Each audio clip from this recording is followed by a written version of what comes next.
Aí, quando eu estava meditando sobre isso, assim, o Espírito Santo falou no meu coração assim, só acontece a cura completa, verdadeira, assim, na prática mesmo, sabe? Quando sai da teoria, quando nós passamos a ter a consciência de que nós somos filhos. Quando nós temos um relacionamento ainda com o nosso Deus, que não é de um filho maduro que eu falo é porque quando o filho é criança, né, ele é corrigido, ele precisa de regras para poder viver dentro da casa, né, tipo assim, não põe a mão na tomada, vai dar choque. Não pega a faca que está em cima da mesa, você pode se cortar. Porque a criança, embora ela seja herdeira de tudo, né? A faca pertence à casa, então é dela, ela não sabe como utilizar, porque ela não é madura. Agora, o filho maduro, não. Além dele ter consciência de que ele é filho e de que tudo que está na casa dele é dele, ele pode usufruir disso, né? E aí o Espírito Santo falou para mim assim, a cura verdadeira, ela só acontece com essa consciência de filho maduro. E aí o Senhor me levou a ler, eu li a semana inteira, e eu aconselho assim, meditem mesmo, eu não vou ler todo o texto, porque ele é monstro, que é João 17. É a oração que Jesus faz por nós, ao Pai, quando ele está indo embora. E, assim, eu já tinha lido um monte de vezes, mas daí quando você tem o Espírito Santo, ele já ministra um assunto no coração, tudo que você enxerga ali é voltado para aquele assunto. E eu vi claramente, assim, a cura da nossa vida quando nós temos o nosso Deus como Pai. Então, eu vou pegar os dois versículos bíblicos que citam isso. E nós vamos, então, meditar nessa importância dessa paternidade, mas junto com ela a importância da consciência da filiação.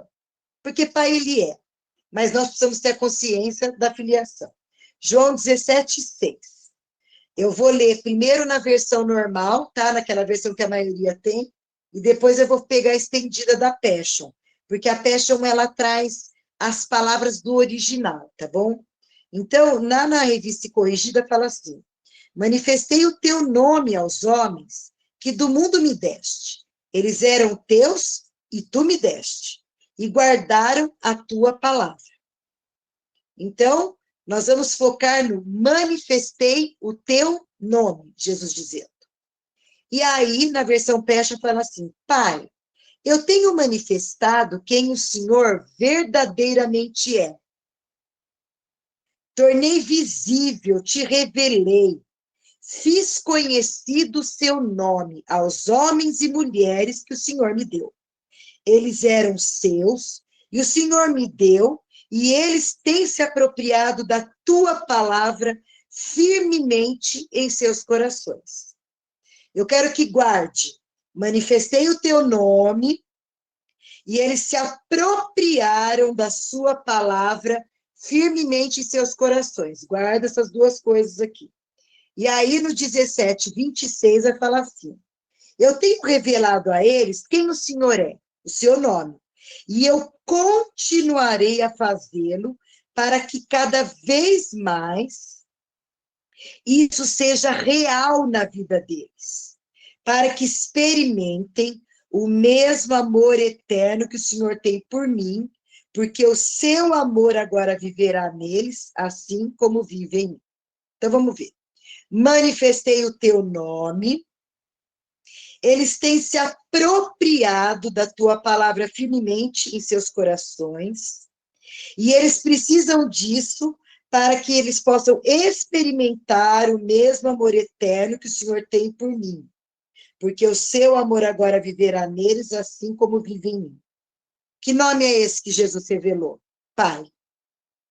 Então, nós vamos ver que desde o começo, lá de Gênesis, Deus ele é expressado com nomes, certo? E sempre que um nome é revelado na palavra de Deus, esse nome ele é atribuído por causa do caráter de Deus, da essência de Deus e da sua natureza. Caráter, essência e natureza. Então, eu peguei só 2 exemplos, tá bom? Tem muitos exemplos, eu peguei só 2, porque hoje o nosso foco é a manifestação do nome, que nos dá o poder de recebermos o amor eterno do Senhor. E que Jesus diz que quando ele fez isso com os discípulos, eles se apropriaram da palavra firmemente em seus corações, tá bom? Então, eu coloquei El Shaddai, lá no começo da palavra, né? Deus, ele é trazido como El Shaddai, que significa o Deus que é supridor de tudo. É da onde vem a fonte de todo o suprimento da nossa vida. E o El Elyon. O El Elyon é o Deus Altíssimo, aquele que é abençoador. O El Elyon é aquele que é declarado quando Abraão ele encontra com o Melquisedeque.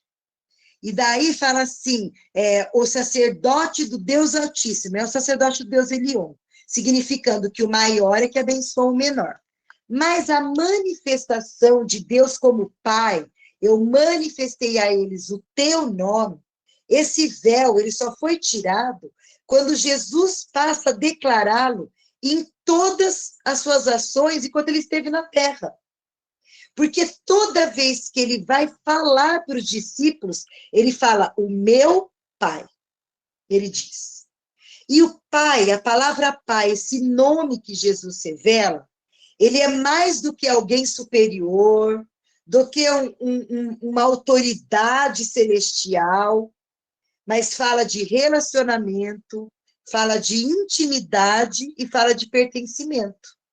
Quando você diz Pai. E aqui nós vamos ver, então, o que significa, então, ser filho desse Pai que Jesus revelou, o nosso Deus, né? Lá em João 1, 12, 13, diz assim, mas a todos quantos receberam Jesus, deu-lhes o poder de serem feitos filhos de Deus, aos que creem no seu nome. Então, nós só vamos experimentar o amor verdadeiro de Deus, que Ele tem por nós, quando nós tivermos a consciência de que somos verdadeiros filhos dele.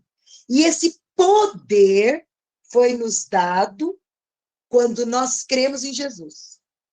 Então, todos quantos creem em Jesus, receberam o poder de serem feitos filhos de Deus. Na Passion, ele descreve assim, todos quantos creram em Jesus, tomaram para si o seu nome e puseram em prática o que Jesus ensinou no poder desse grande nome. Receberam a autoridade de se tornarem filhos de Deus, porque já não nasceram mais do ajuntamento de seus pais terrenos, ou seja, da forma natural, e nem pela vontade de homem, mas nasceram da vontade de Deus. Então, a primeira coisa que nós aprendemos como filhos é que filiação nos dá poder. A segunda coisa que nós vamos ver é que a filiação é que vai revelar a nossa verdadeira identidade que está ligada a Cristo. Sem essa consciência dessa filiação, nós não estamos vivendo a nossa verdadeira identidade. E isso nós vamos ver descrito lá em João 13, 3. Por quê? Quando a pessoa ela tem consciência da verdadeira identidade, independe o que ela faça, independe aquilo que ela possa falar alguma hora, isso não remove ela da posição. Não significa que que eu estou dizendo que a gente tem abertura para fazer todas as coisas erradas e depois dizer assim, mas eu sou filho de Deus. Não é isso, porque aquele que é filho verdadeiramente, ele quer agradar o pai. Se ele sabe que o pai é bom, ele quer retribuir para essa bondade do pai. Então, cada vez mais, ele quer ser parecido com esse pai, não é isso? Um filho que tem um pai que é bom, ele quer ter identidade próxima do pai. Ele tem o pai como exemplo. E ele fala, eu quero fazer assim como meu pai faz, não é assim? Então, isso não dá abertura para nós acharmos que, então, porque nós temos um pai e nós somos filhos, nós vamos viver de qualquer maneira. Porque aquele que é filho, ele quer viver para agradar o pai. Mas se acontecer de ser feita alguma coisa errada, de uma fala errada, uma atitude errada, não se perde a posição de filiação. Desde que essa identidade esteja registrada verdadeiramente, firmemente, como está lá em João 17,6, né? Firmemente escrita dentro do coração. E aqui nós vamos ver o exemplo do próprio Jesus. Em João 13,3, ele passa por uma situação, né? Ele passa, não. Ele age, ele faz uma situação acontecer, mas que quem lê a passagem sem um entendimento dessa identidade, acha que a coisa é humilhante. Mas, na verdade, o que Jesus quis mostrar é assim, nada feriu a identidade dele. Nada do que ele viveu nessa terra feriu a identidade dele de filho amado de Deus.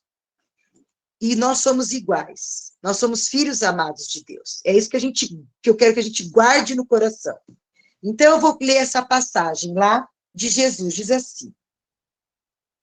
Quando estava perto de ser traído e entregue, Jesus, tendo total consciência que o Pai tinha colocado todas as coisas debaixo do seu controle, porque Jesus veio de Deus e estava para voltar para ficar com o Pai, ele se levantou da ceia, tirou seu manto, pegou uma toalha e se envolveu.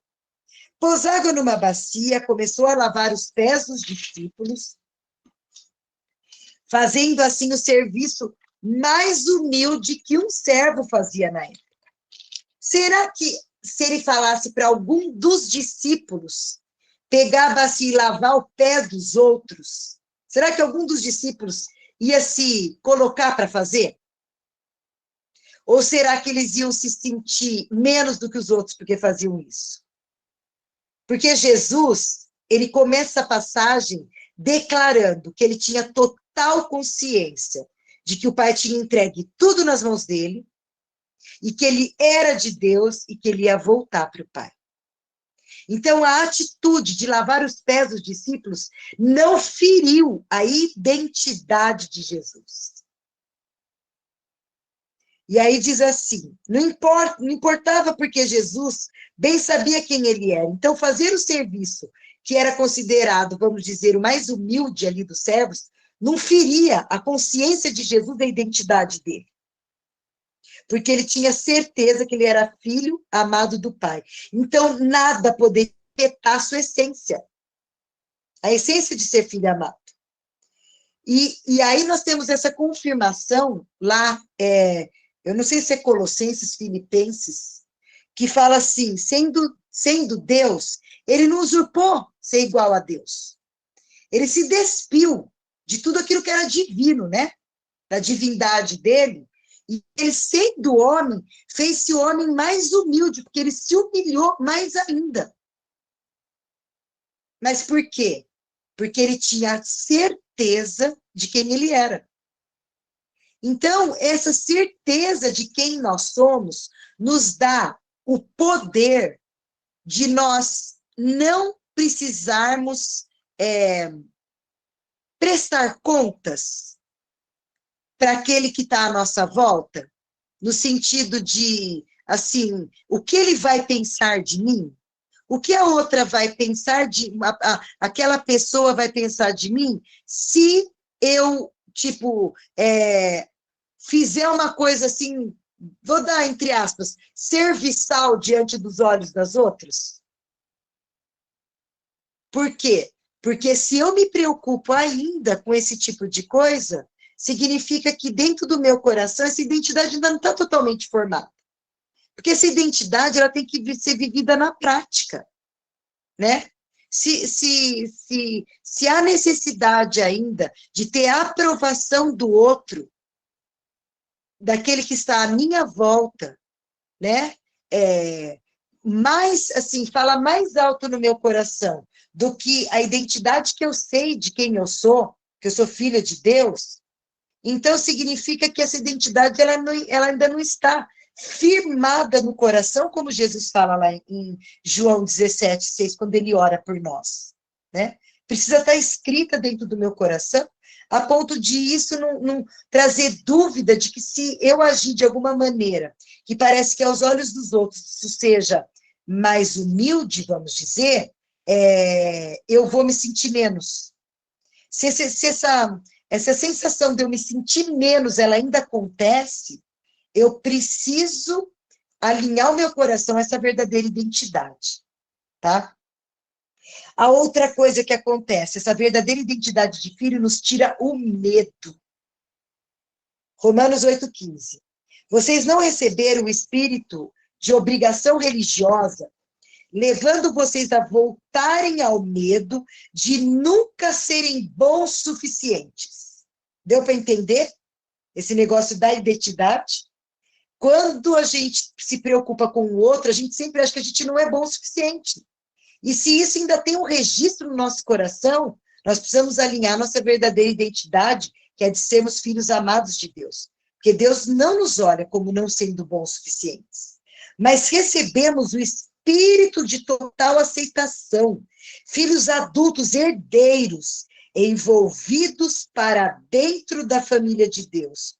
E vocês nunca se sentirão órfãos, porque Jesus fez ressuscitar dentro de nós, em nosso espírito, a alegria de ouvi-lo dizer as palavras: Abba, nosso amado papai. Então, se nós podemos olhar para o nosso pai que está no céu, e a gente consegue falar para ele, papai, porque papai é aquele que pega no colo. Às vezes você tem um pai, mas você fala com ele como, assim, de longe, vamos dizer, né?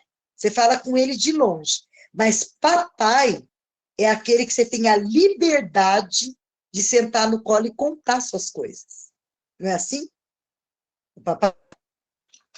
Desse aqui colocou alguma coisa escrita? Foi a passagem de Filipenses que você falou. Ah, tá.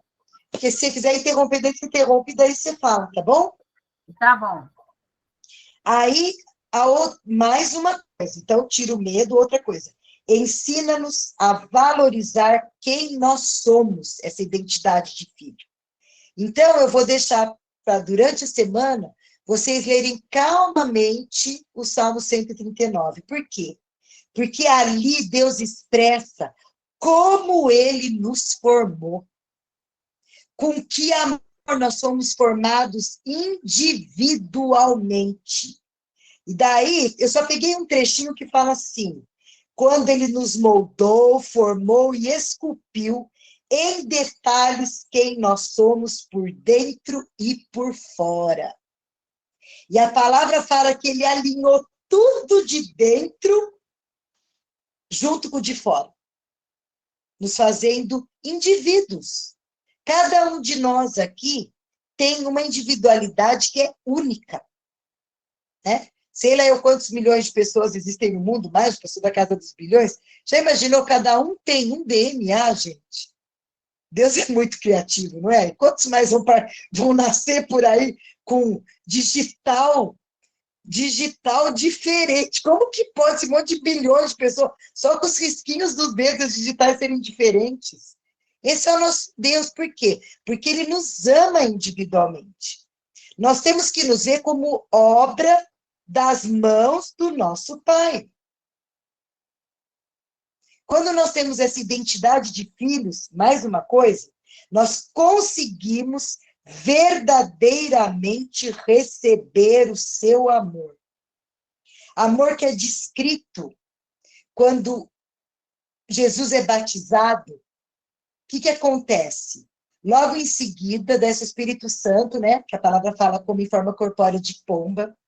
E aí abrem-se os céus e o Pai diz: este é o meu filho amado, em quem eu tenho todo o meu prazer.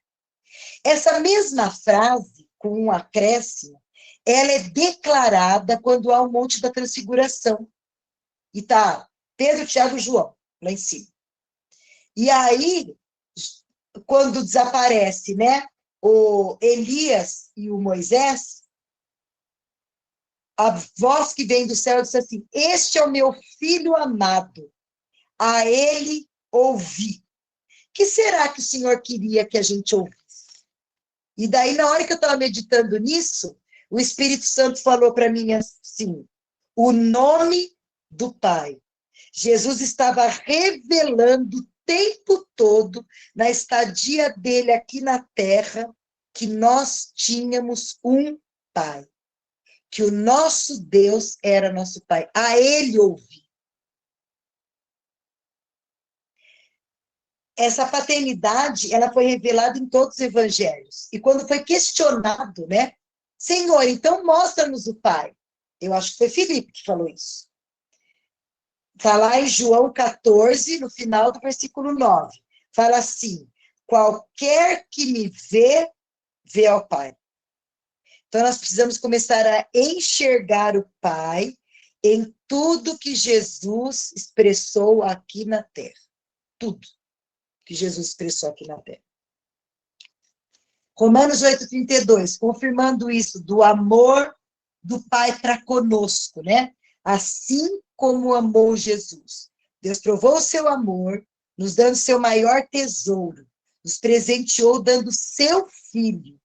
E como Deus livremente ofereceu Jesus como sacrifício por todos nós, certamente Ele não vai nos reter nada, porque todas as demais coisas também nos foram dadas em Cristo Jesus. Romanos 8:32.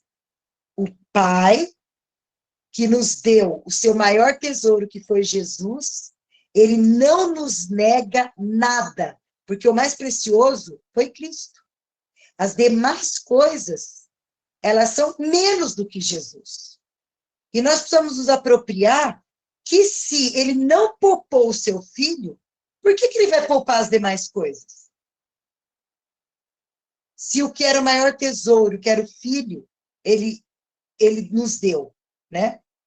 Então, nós precisamos nos encher desse amor. Agora, nós vamos ver o inverso, né? Eu quero que a gente agora pense um pouquinho o que essa paternidade traz para nós.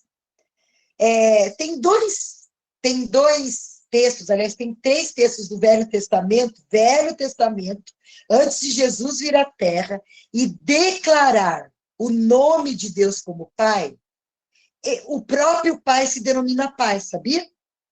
Tem 3 textos. E em cada um deles, ele vai revelar o que essa paternidade traz para nós. Ou nos livra, ou ela traz, ou ela nos livra de alguma coisa.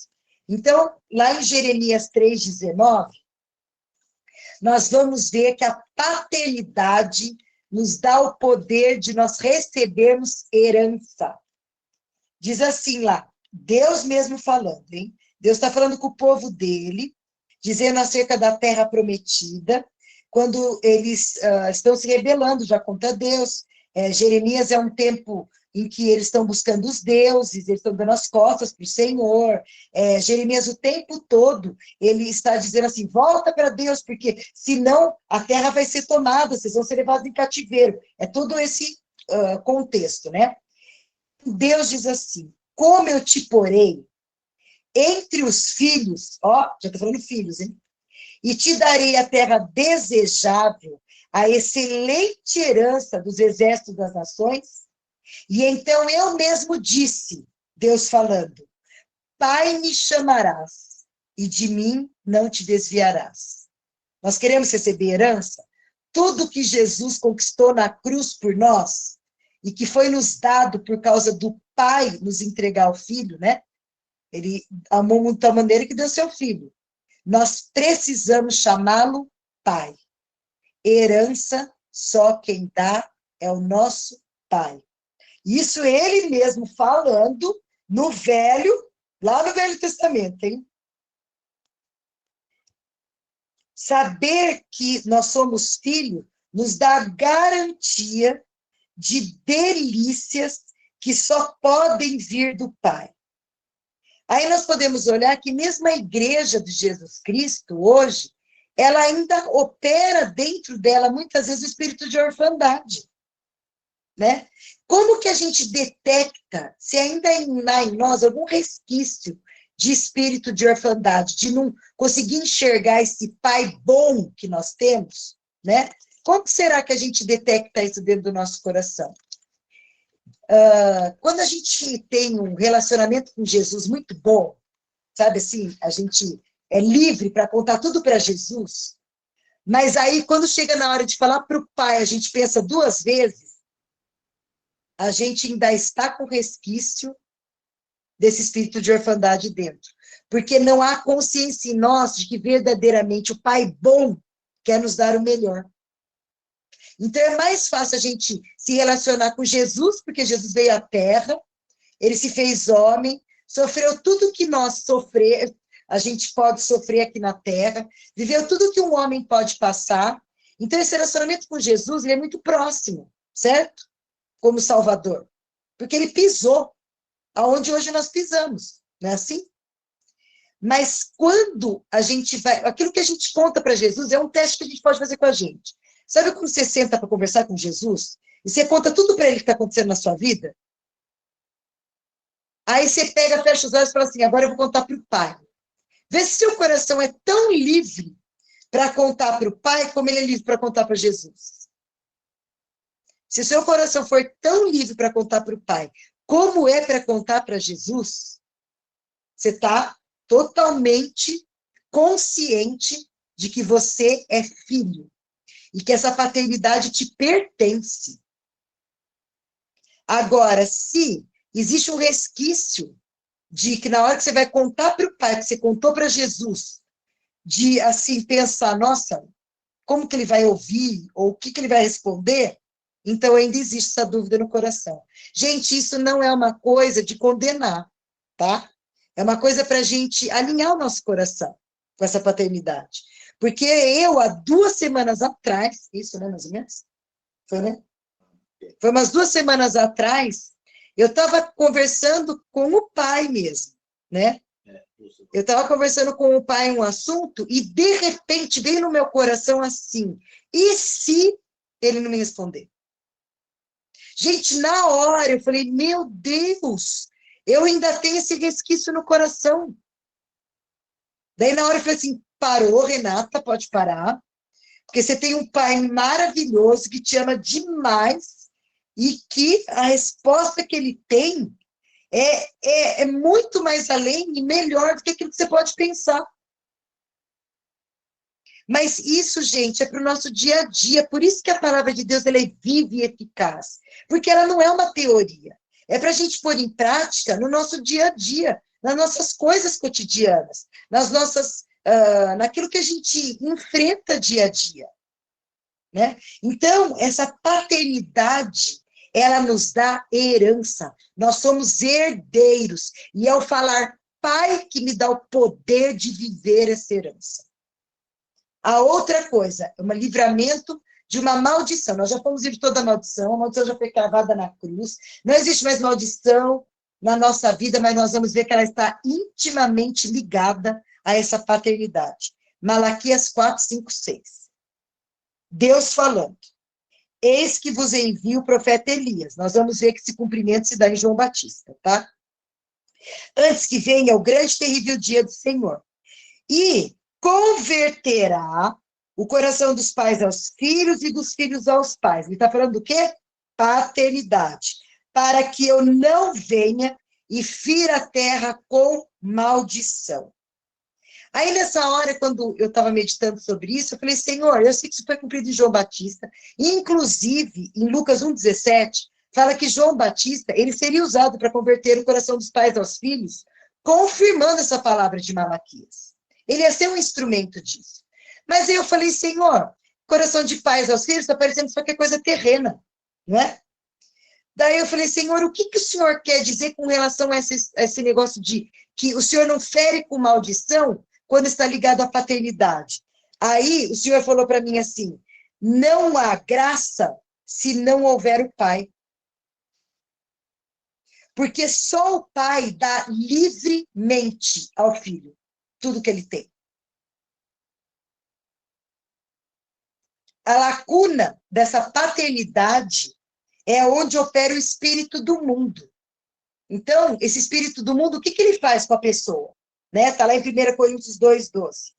Fala assim, ó, porque nós não recebemos o espírito do sistema deste mundo, mas o espírito de Deus, para que entendamos e experimentemos tudo o que a graça derramou sobre nós. Que graça que é essa? A graça da paternidade. Então, vamos ver o que esse espírito mundo faz. Lá na Passion, na hora que você clica lá no negócio lá do original, ele diz assim, fala assim, no sistema do espírito do mundo não há nada grátis. Você precisa ser qualificado, ter merecimento, se esforçar, e tudo isso traz orgulho para o homem. Porque daí ele olha, vamos dizer, para a figura que é uma autoridade, mas ele diz, eu fiz, eu consegui. Foi por causa do meu esforço. Agora, esse é o espírito que opera no mundo e que tira a gente, traz uma lacuna da paternidade. Mas o espírito de Deus acaba com essa lacuna. Por quê? Porque é para que nós entendamos, experimentemos tudo que a graça derramou sobre nós. O que a graça derramou sobre nós? Ela diz assim, que nós recebemos o espírito que clama, Abba, Pai. Não há cobrança quando nós recebemos, porque quem quis dar foi o meu Pai. Então, não ver Deus como Pai é uma maldição. Qual o versículo bíblico que fala? Eu não consegui ler porque está bem fraco para mim. Pode ler para mim, alguém da pergunta? 1 Coríntios 2:12 fala sobre esse espírito do mundo e o espírito de Deus. É esse que foi perguntado? É? 1 Coríntios 2:12. Tá. Agora, no Novo Testamento, nós vamos ver, então, que o Pai, ele tem mais atributos, né? Vamos ver o que mais o Pai faz por nós. O Pai, ele é proteção. Gente, e lá em João 17, quando Jesus ele conversa com o Pai, eu fiquei imaginando, porque a palavra fala assim, que ele levantou os olhos aos céus e ele falou diretamente com o Pai. Ele estava vendo o Pai, né? E daí Jesus, dentro da oração dele, ele descreve que ele nos protegeu, né? Protegeu aqueles que tinham sido dados a ele, enquanto ele estava no mundo.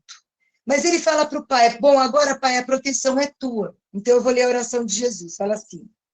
Então, o Pai é a nossa proteção. Pai Santo, eu estou a ponto de deixar este mundo para retornar a Ti, mas meus discípulos ainda ficarão por aqui.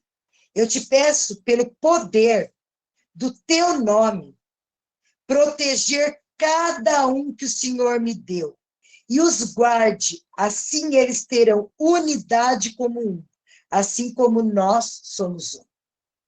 E isso se cumpriu. Por quê que nós sabemos do cumprimento disso? Porque lá em Colossenses 3:3, a palavra diz assim,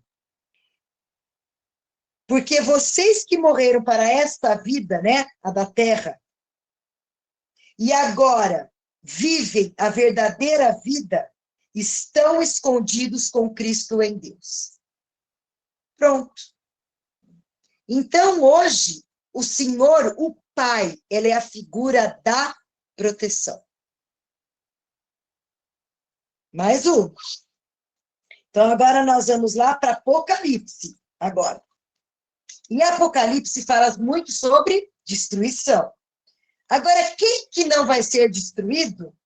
Quem tem a marca na fronte. Vamos ver que marca que é essa? Ai, gente, que coisa mais maravilhosa isso. Eu fiquei vibrando quando eu li isso daqui. Vontade de pular. Olha aqui. Então, Deus dizendo assim, não destrua a terra, nem o mar, nem as árvores, até que tenhamos marcado os amados filhos do nosso Deus, com o selo nas suas frontes. Esse anjo que traz a destruição, tá? Que traz o selo na fronte, aliás, não traz destruição, não. O anjo que traz o selo na fronte, ele traz na mente, tá bom? Esse selo, ele é na mente, por isso que é na fronte. No original, fala do selo como uma proteção. falando de graça e de misericórdia que triunfam do juízo. É selar com a mente de Cristo. Os ventos do julgamento, eles tornam atrás até que todos os filhos de Deus tenham pensamentos e a mentalidade de Jesus Cristo, sabendo que eles são os ungidos de Deus. É na fronte. Aí Apocalipse completa esse versículo, dizendo que marca que é essa. Então, 14:1, Apocalipse. Então eu olhei e contemplei o Cordeiro de pé no Monte Sião, e junto dele 144.000, que tinham o nome de Jesus e o nome do Pai escrito nas suas frontes. Que nome que a gente tem na fronte? O selo, o nome do Pai. Até que se selem todos com o nome do Pai, não haverá destruição. É promessa de Deus. Coisa mais maravilhosa isso. E por que é que não tem? Porque quando fala do inimigo, né, fala que a marca é na mão, não é? No pulso lá. Sabe por quê que a marca é no pulso? Porque tudo que fala de mão fala de esforço de homem. Justiça própria. Eu faço, eu consigo, eu posso, eu dou conta, né? Então, é a marca do homem, a mão. Mas na fronte são os pensamentos guardados em Cristo Jesus. E o selo é paternidade. Então, quando nós conversamos com o nosso Pai, conscientes de que nós somos filhos amados, nós não vamos mais ser formais. Não vai se falar assim, Senhor, Deus e Pai, né? Nós vamos falar assim, é Deus de Abraão, Isaac e Jacó, né? A gente quer falar assim, Pai, preciso disso, disso, né? O Senhor está conhecendo que no meu coração está assim, assim, assim, né? Então a gente se aproxima dele, sabendo que nós somos filhos amados e que nós vamos ter total liberdade de contar o que vai no nosso coração. E o fato de nós chamarmos de Abba, que significa papai, a palavra nos diz em Isaías 65, 65:1, fala assim, e eis que eu serei chamado por aqueles que eu não conheci, e eu serei buscado dos que não me conheciam, e a minha resposta será, eis-me aqui. Com quem que ele está falando? Quem eram os que eram os chamados? Os judeus. Quem eram aqueles que não eram conhecidos dele naquela época? Nós, os gentios. E ele fala assim, e quando me chamarem, eu direi, eis-me aqui. Então, o Pai, o poder de ter esse entendimento de paternidade, faz com que nós tenhamos um Deus perto de nós. O eis-me aqui é para quem é filho. É para aquele que tem a consciência de que é filho amado do Pai. Amém?